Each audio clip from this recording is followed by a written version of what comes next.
This is Luisa Ramirez and this is our flipped class for 9th grade of about this term, the third term.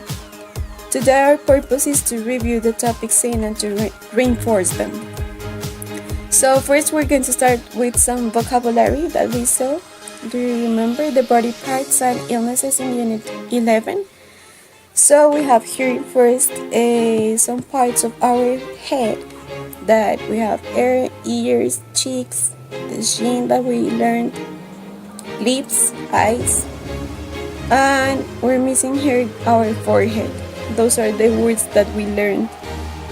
In our legs, in our arms, we have the fingers. This is called the thumb one that we learned it. This is the index, middle, ring, and little finger or pinky finger.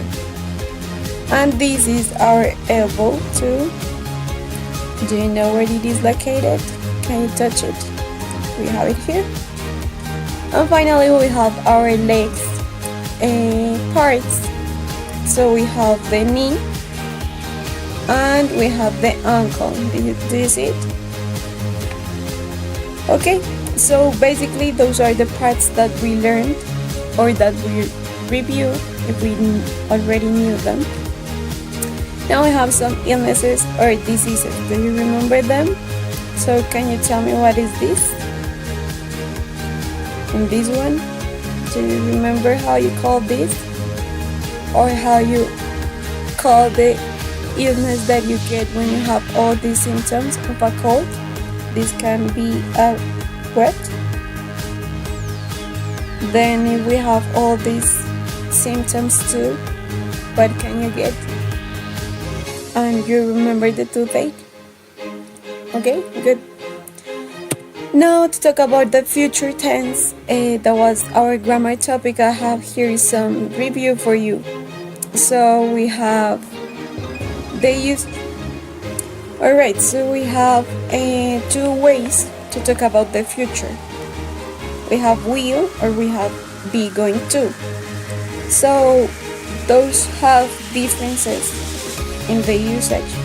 So we use will for future actions which may or not may happen, for predictions about the future, for promises or on-the-spot decisions, or for threats or warnings. And we use be going to for plans and intentions we have about the next future. So remember that's near in the time. And we have be going to talk about when there is evidence that something is going to happen in the near future. So you know that's real, that for sure that is going to occur. So we have an example here with will. I will travel to Spain in 5 years. It may happen, it may not. That's why we use will. And we have I'm going to go to Mary's parties this Saturday. So what's important here? After will, you need the verb in the base form, as we have it here, travel, and you don't need anything else. You don't have to conjugate anything. It doesn't matter what the pronoun is here. You don't need anything. Nothing changes. But with going to, as you have the auxiliary verb to be, you need to conjugate it depending on the person or the noun that you're using. So if it is third person, you use is, and for plural, are. Okay? So in this case we have I'm going to go, and go is the main verb and it also goes in the base form after the preposition to. Okay? Now I have here some exercises for you to practice. So can you do them? You have to choose between will or be going to, and of course do the conjugation appropriated for each one. So take some minutes, think about that.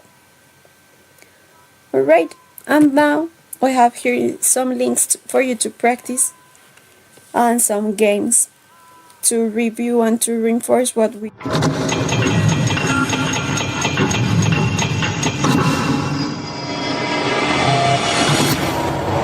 Revoluciona tu clase.